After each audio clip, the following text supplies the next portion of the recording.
l'aube, une bataille s'engage. Notre flotte s'avance, hélas, vite repérée. D'une baie grande ouverte, des tirs nourris abattent nos hommes. Longtemps après, un enfant questionne. Est-ce une balle qui toucha ce galet?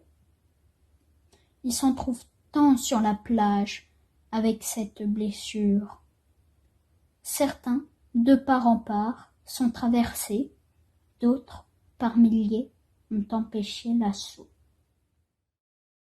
C'est plus puissant, le devoir de mémoire, quand on rencontre des personnes magnifiques. 2 enfants de soldats qui participèrent au raid de Dieppe m'ont fait le cadeau de leur amitié. Je leur dédie ce documentaire. C'est en allant à Dieppe, à l'été 2021, que j'ai pour la première fois entendu parler de l'opération Jubilé et du raid de Dieppe. Passé la découverte, j'ai voulu rencontrer des vétérans, mais la plupart de ceux qui survécurent à l'opération de 1942 ne sont plus de ce monde. J'ai pu néanmoins retrouver la trace de 2 enfants de soldats qui étaient à Dieppe, témoins indirects de cette triste journée. Ils ont plus de 8 fois mon âge, mais quand ils ont évoqué ce que représentait pour eux ce mercredi 19 août 1942, j'ai senti que, malgré le temps passé, ils étaient toujours profondément marqués par cette guerre. Monsieur Pierre Vénat a aujourd'hui 83 ans. Il a une longue carrière de journaliste au Québec. Son papa était le lieutenant André Vénat, réserviste des fusiliers Mont-Royal, un régiment à Montréal. Il est décédé dans une barge de débarquement bombardée par les nazis. Son papa est mort quand il avait 3 ans. Pierre Vénat a écrit une dizaine de livres, notamment sur la participation des Canadiens français aux 2 guerres mondiales, et tout particulièrement sur le raid de Dieppe, un sujet qui lui tient à cœur. Dans le livre « Dieppe n'aurait pas dû avoir lieu », il a beaucoup utilisé les lettres que son papa écrivait à sa maman durant les 18 mois qu'il passa en Angleterre avant l'opération Jubilé. Le second témoin, c'est Madame Lucie Ménard, artiste peintre et linguiste. Elle est la fille du lieutenant-colonel Dollard Ménard. Il avait 29 ans au moment du raid. C'est un officier expérimenté et admiré de tous, qui forma les fusiliers Mont-Royal au combat quelques mois avant le raid. Touché de 5 balles, il a quand même survécu, et c'est l'un des rares soldats canadiens qui est parvenu à rejoindre l'Angleterre après l'opération Jubilé. Contrairement à Pierre Vénat, Lucie Ménard a eu la chance de connaître son papa, qui est mort à l'âge de 84 ans en 1997. Il a une longue carrière dans l'armée et a été attaché militaire à l'ambassade du Canada à Paris après la guerre. À Dieppe, la traverse colonel Dollard Ménard, qui mène à la mer, souligne le courage et le dévouement du régiment des fusiliers Mont-Royal, dont la devise est « Num quam retrorsum », ne jamais reculer.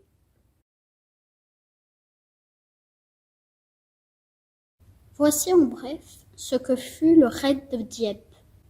Durant l'année 1941, Hitler renonce à envahir l'Angleterre et ouvre un front en Russie.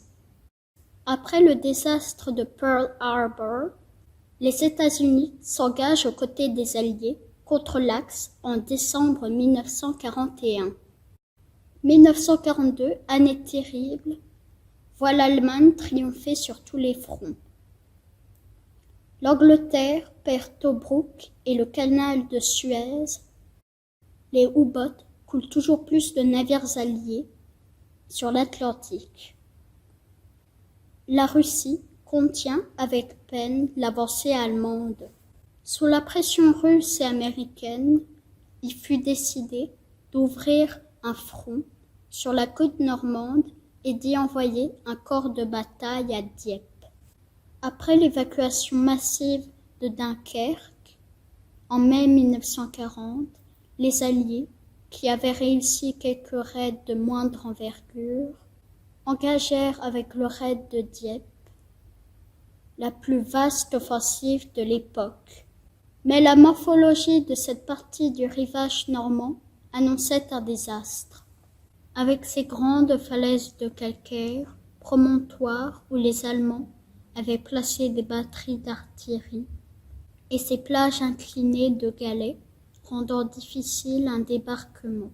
Après l'abandon, le mois précédent, d'une opération similaire, l'opération Rutter, le chef des opérations combinées, Lord Mountbatten, choisit d'en reconduire une identique, au même endroit, sous le nom d'opération Jubilé. Avec l'impréparation, une suite de retards et de mauvaises communications, les Alliés, des Canadiens en majorité, firent face à des postes allemands plus nombreux que prévu et solidement armés. Près de 6 000 hommes, dont 5 000 Canadiens, furent lancés sur un front de 16 kilomètres, répartis en 2 attaques latérales et une attaque frontale. S'il y eut quelques succès grâce à l'héroïsme de ces hommes, Dieppe fut un théâtre sanglant. Certains qui en réchappèrent parlèrent d'un abattoir. Selon l'historien militaire canadien David O'Keefe, plus d'un quart des Royal Marines engagés furent tués, blessés ou capturés. Les pertes furent encore plus effroyables pour les régiments qui débarquèrent sur les plages rouges et blanches à Dieppe. Je ne parlerai pas de tous les régiments, mais vous donne quelques chiffres qui montrent l'ampleur du désastre. 96% des Essex Scottish et 88% des fusiliers Mont-Royal ont ainsi perdu la vie ou été mis hors d'état de combattre. Sur la plage bleue, à Puy, le Royal Regiment of Canada fut décimé, un vrai carnage. Seuls 4% de ces hommes parvinrent à s'enfuir. Pourtant, comme l'écrivait Ross Munro, principal correspondant de guerre canadien, il n'y a pas plus courageux que ces gars. Moi, je les ai suivis à Dieppe, je suis bien placé pour le savoir. C'étaient de vrais colosses, tout simplement. Je ne savais pas que des hommes étaient capables de se battre comme cela. J'ai parlé plutôt du devoir de mémoire. Qu'est-ce que le devoir de mémoire ? Pourquoi est-ce si important de revenir sur des faits de l'histoire qu'on a tendance à oublier ? Pour comprendre, j'ai, lors d'un voyage à Paris, interrogé Monsieur François Croquette à ce sujet. Il a été ambassadeur français pour les droits de l'homme, chargé de la dimension internationale de la Shoah et du devoir de mémoire. Il connaît bien le Canada et l'importance mémorielle du raid de Dieppe, car il a aussi été, plusieurs années, chargé de l'action culturelle au consulat de France à Montréal. Le devoir de mémoire, c'est un terme qu'on entend beaucoup en ce moment, mais qui est arrivé au moment où les derniers survivants de la Première Guerre mondiale étaient en train de disparaître. Ça, c'était il y a 30 ans environ, une génération. Et puis, aujourd'hui, les derniers survivants de la Seconde Guerre mondiale, eux aussi, nous quittent les uns après les autres. Et on a pensé qu'il fallait ne pas les oublier. Il y a eu plusieurs grandes commémorations pour notamment le 60e anniversaire du débarquement en Normandie, qui ont été des moments de communion forte où les derniers de ces survivants, de ces héros, étaient présents. Et on leur a fait la promesse, au niveau des gouvernements de toute la planète, qu'on ne les oublierait pas. Et c'est un peu ce devoir-là qu'on essaie de rappeler quand on parle de devoir de mémoire. On dit aussi travail de mémoire parfois, parce que devoir, ça voudrait dire qu'on impose quelque chose. Or, comme toi, c'est quelque chose qu'on a envie de faire, c'est quelque chose qui est volontaire. C'est quelque chose qu'on a tous en nous, parce qu'on a rencontré, comme toi, des descendants, ou même parfois, moi je les ai vus sur les plages de Normandie, des survivants de ces jeunes Canadiens qui étaient venus libérer l'Europe Et pour les avoir vus, ne serait-ce que quelques secondes, essuyer une larme très discrètement sur les plages où tant de leurs camarades étaient morts, moi je me suis dit, je n'oublierai jamais. On est en train de vivre des moments à nouveau très inquiétants, très dangereux avec ce qui se passe à l'est de l'Europe. Et je pense que c'est d'autant plus important qu'on se souvienne. C'est d'autant plus important de se souvenir, mais aussi de se souvenir de façon exacte de ce qui s'est passé. Et donc tout le travail autour de la Seconde Guerre mondiale, autour du débarquement, autour de Dieppe, qui est un événement qu'on connaît mal en France. On parle du débarquement de Normandie, mais Dieppe, c'est un épisode de la Seconde Guerre mondiale, un épisode dramatique qui est un petit peu oublié. Donc tout ce qui permet de se souvenir de ces sacrifices est important, et le devoir de mémoire nous aide à ne pas l'oublier.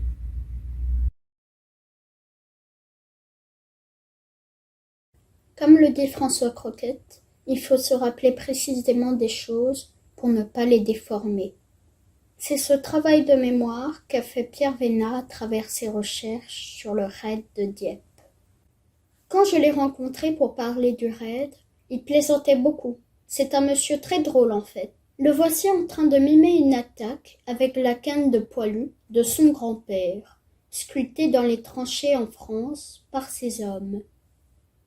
Pendant les entretiens, il essaya de me faire rire. Mais je ressens très fort la tristesse des adultes, même lorsqu'ils tentent de la cacher. Ma famille est une famille de civils qui, lors de conflits, a fait son devoir en répondant à l'appel de la patrie. Mais c'est pas une famille de militaires de carrière, c'est des réservistes. Mon grand-père a fait la guerre de 14. La bataille de Verdun, ça dit quelque chose? Oui, oui. Il ne passera pas. C'était le slogan de Verdun. Alors, mon grand-père, il a eu la Croix de guerre, la Légion d'honneur. Il était capitaine. Mon oncle Jean, il était aspirant. Il s'est fait tuer à 21 ans, au chemin des Dames. Et mon père est mort au règne de Dieppe le 19 août 1942.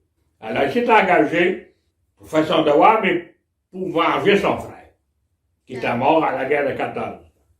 Le frère de ma grand-mère, il est mort à la guerre de 14 aussi. Lui, c'était un médecin militaire. Et puis, j'ai un cousin de mon père qui a commandé en chef la marine française, l'amiral Patou. Puis j'ai beaucoup de cousins de mon côté qui ont fait la guerre. Mon cousin Alexandre, il a fait la Hollande. Mon cousin Aimé, il a fait l'Afrique. La campagne d'Afrique, puis il a été aide-de-camp du maréchal Montgomery. Ouais. Ça, c'est un valeureux soldat, là, tu vois, là. Oui. Je le reconnais. Ça vient de mon grand-père à la guerre de 14. Ces hommes, dans les tranchées, ont sculpté ça. Puis ils ont donné. C'est comme un bâton de maréchal.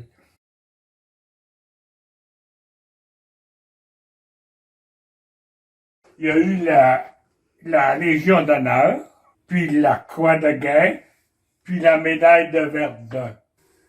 Puis mon grand-père, il a accueilli à Montréal le maréchal Joffre. Puis ça, c'est mon oncle Jean avec mon grand-père. Vois-tu, là? Ça, c'est mon père avec ses médailles. Jean, il est mort à la Première Guerre. C'est le plus vieux des garçons et le plus jeune qui était le père de Pierre. Il est mort à la Deuxième Guerre. Les deux, pour les grands-parents Vénat, là, c'était sûrement très dur. C'était pris juste avant qu'il parte. Donc, au printemps 1941. Parce que, comme je t'ai dit, mon père est resté en Europe 18 mois. C'est le seul souvenir en photo que j'ai de lui. Mais je me rappelle rien. Je veux dire, j'étais trop petit là-dessus, là, pour me rappeler. J'ai aucun souvenir de mon père. Moi. malheureusement. Je suis sûr que j'aurais aimé le connaître, mais j'ai aucun souvenir. Vous aurez aimé le connaître? Tu aurais aimé le connaître? Ben, bien sûr. Et quand j'étais allé à Brookwood, à Brookwood, mon père est enterré en Angleterre, à un cimetière militaire qui s'appelle Brookwood.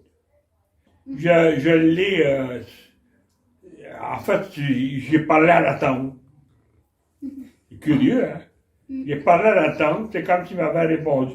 On aurait aimé faire connaissance. C'est dans ta tête que ça se passe. Hein? Il est mort d'une grenade dans l'estomac, sur la Manche, dans une barre de débarquement, en route pour l'Angleterre. C'est pour ça qu'il est enterré en Angleterre.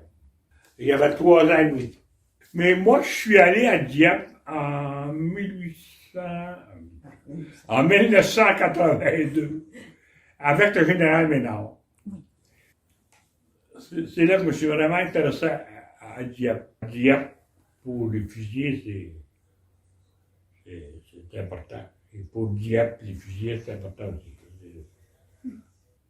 Comme je te dis, les fusiliers, ils ont libéré Dieppe le 1er septembre 1944.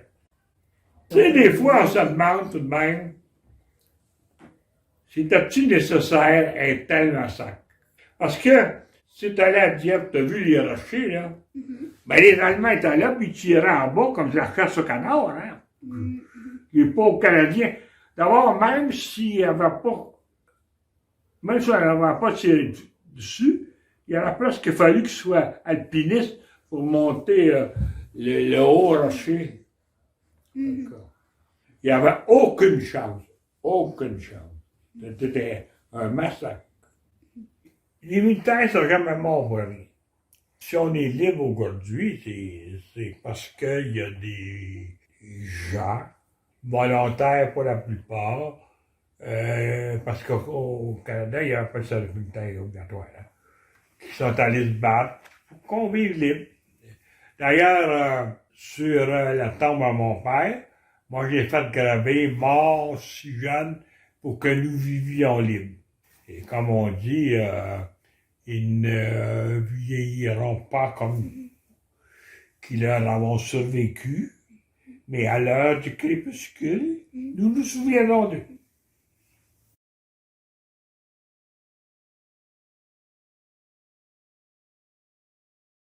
Un jour, qu'on était au Japon, et puis il y a un ministre qui m'a présenté comme le fils d'un héros. Et j'ai fait remarquer que si mon père était un héros, ma mère qui nous avait élevés, mon frère et moi, qui nous avait envoyés dans les meilleures écoles, qui nous avait fait soigner, alors qu'il n'y avait pas d'éducation gratuite dans ce temps-là, puis qu'il n'y avait pas d'assurance d'hospitalisation, mais selon moi, elle était encore plus une héroïne que mon père. Ma mère a été une femme d'affaires à l'époque où les affaires étaient un Allman Club. C'est un sac juste pour les hommes. Ma mère a donc été la première femme membre de la Chambre de commerce de Montréal. Pas qu'à Montréal qui porte le nom de ma mère.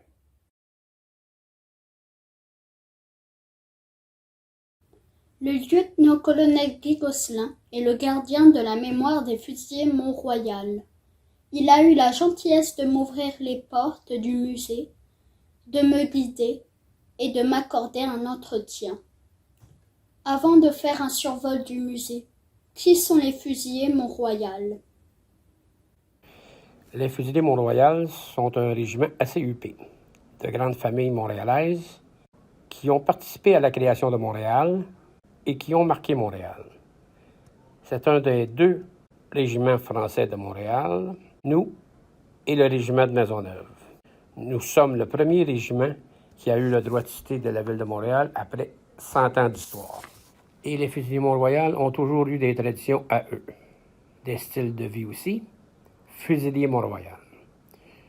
Nous avions des valeurs canadiennes-françaises, la ceinture fléchée, les autres régiments ont d'autres traditions. La voix que vous venez d'entendre est celle du lieutenant-colonel Gosselin. Je vais à présent vous faire visiter le musée en sa compagnie. Dieppe tient une place très particulière dans l'histoire du régiment. Et chaque année, les fusiliers Mont-Royal participent sur place aux commémorations, chacun payant de sa poche pour s'y rendre.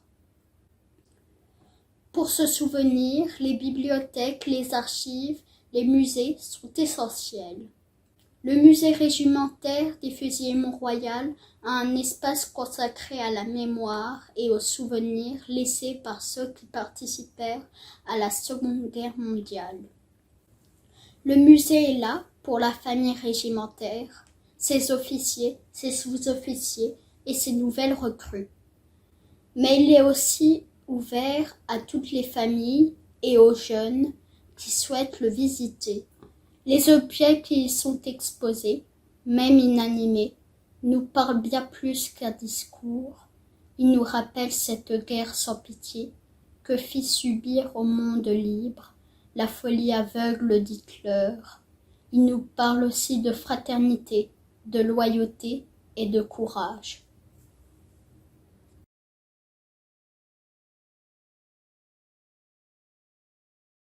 De cette visite au musée, j'ai retenu 4 moments. Lucien Dumay a monté le réseau Shelburne, un réseau d'évasion pour pilotes alliés dont les avions avaient été abattus en France. Localisés, récupérés, les pilotes alliés étaient amenés à Paris, puis en Bretagne. Une vedette rapide venait les chercher pour les ramener en Angleterre. Le réseau Shelburne fut un vrai succès. Et Lucien Dumay ne fut jamais démasqué, une histoire digne d'un roman d'espionnage. Une vitrine dans le musée est consacrée aux objets d'espionnage de Lucien Dumay. Lucien Dumay a débarqué sur les plages à Dieppe. Il s'est poussé par le train pour s'évader. Il a rejoint l'Angleterre. Il était sous-officier dans ce temps-là. Il a rejoint l'Angleterre, il a eu son cours de formation et il est devenu responsable du réseau Shelburne, qui faisait évader les pilotes d'avions qui tombaient en France. Ça, c'est son vrai uniforme, son vrai sac de couchage de militaire, sa vraie valise pour être camouflé quand il se prenait en civil, et sa canne est une carabine en réalité. Et c'est avec ça qu'il se défendait. Le deuxième moment concerne la belle collection de médailles encadrées ou mises en valeur dans des tiroirs vitrés. Il y a des familles qui les apportent au musée pour honorer la mémoire de leurs aïeux, et d'autres qui se sentent moins concernés, mais qui les donnent au musée parce qu'ils refusent de les vendre ou de les jeter. Vendre, jeter ou négliger les honneurs reçus par un aïeul pour ses actes de bravoure, c'est peut-être là que commence l'oubli. Le troisième moment, c'est ce qu'il y a sur cette malle. Ce sont des galets et un sac de sable que le conservateur du musée a numéroté et déposé sur la malle du lieutenant-colonel Dollard Ménard. Au plus fort du raid, quelques soldats ont eu le temps de remplir leurs poches de sable et de ramasser des galets. Ce réflexe de rapporter quelque chose de matériel pour mieux se souvenir m'a beaucoup ému. Moi, je l'ai fait en vacances à Dieppe, en pensant à eux. Eux l'ont fait le jour même du raid, sous le déluge de tirs nazis. Le dernier moment, c'est bien évidemment de voir les effets personnels du papa de Monsieur Vénat. Madame Vénat m'en avait parlé avec beaucoup de douceur.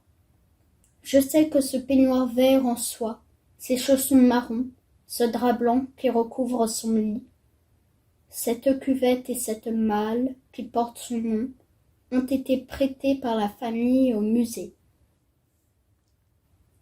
Dans la quiétude de cette vitrine, l'humilité de ses effets personnels rappelle la fragilité de l'existence humaine.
Les chefs sont nés comme ça. Et on ne devient pas un chef, on l'est ou on ne l'est pas. Il adorait ses hommes, et ses hommes l'aimaient beaucoup aussi, parce que papa c'était un homme très juste, très honnête, pas un homme parfait, un homme juste, honnête, et bon, foncièrement bon, sens de l'humour, très intelligent, très fort, très calme. Lui était aguerri, mais les soldats qui lui ont été confiés, eux ne l'étaient pas. Il était à la tête de 378 hommes et il est retourné en Angleterre avec 7. Il a vécu avec ça toute sa vie, se sentant coupable et malheureux.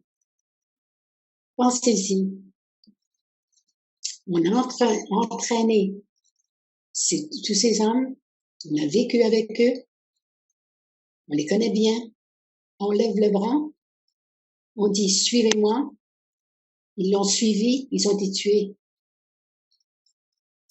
Quand on est dans des situations telles que celle-là, on ressent des émotions très très fortes qui ne sont pas normales à ressentir. Il y a un sentiment de culpabilité, c'est dû ça pourrit sa vie. Lui, je l'ai entendu dire « pourquoi moi ?» Il a été le seul commandant à survivre. Et l'entendre dire comme « pourquoi moi ?» quand tous les autres sont morts, c'était très dur. C'était très dur parce que lui, papa faisait des crises de désespoir. Et de voir son papa bouleversé comme ça, c'est horrible. C'est pas un film, c'est vrai. C'est la réalité. Ça veut pas dire qu'on l'aimait moins. On l'aimait beaucoup, papa.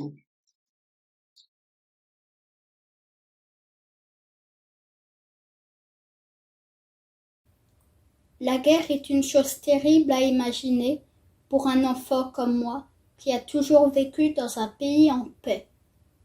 Il y a des soldats morts au combat et ceux qui reviennent au pays, blessés dans leur chair, souvent handicapés à vie et traumatisés. Les héros de guerre sont souvent vite oubliés.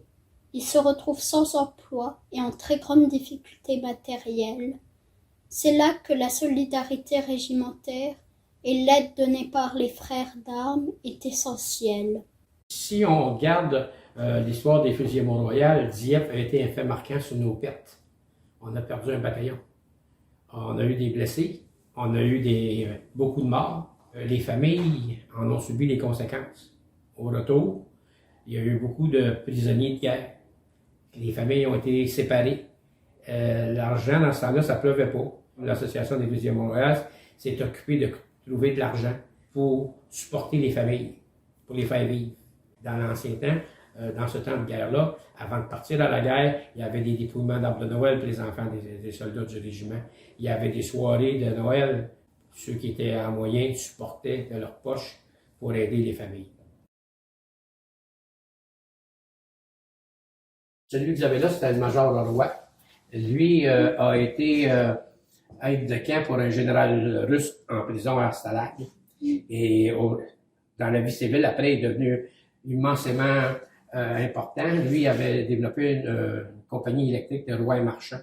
Et le même principe, il a créé de l'emploi pour les fusiliers Mont-Royal et ça a permis de faire vivre notre monde après la guerre. Guy Gauvreau a terminé en charge de la commission de transport de Montréal. C'est lui qui a inauguré le métro de Montréal à ses débuts. C'est un homme d'affaires. Il y avait un parc Belmont d'amusement et il a engagé beaucoup d'anciens de nos soldats qui n'avaient pas d'emploi pour travailler au parc Belmont.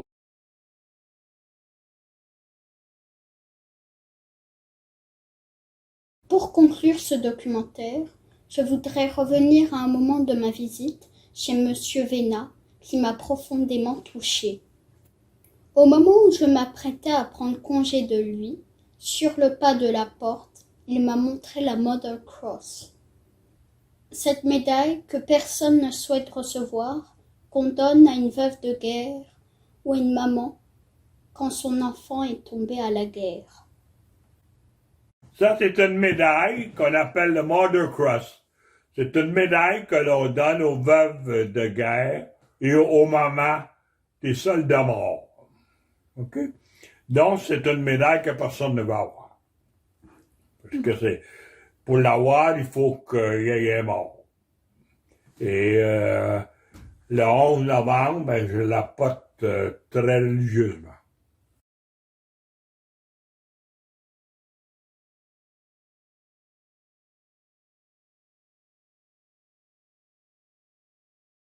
Il y a sans doute, pour chaque médaille reçue pour des faits d'armes, un grand sentiment de fierté, mêlé aussi à un vrai sentiment d'amertume.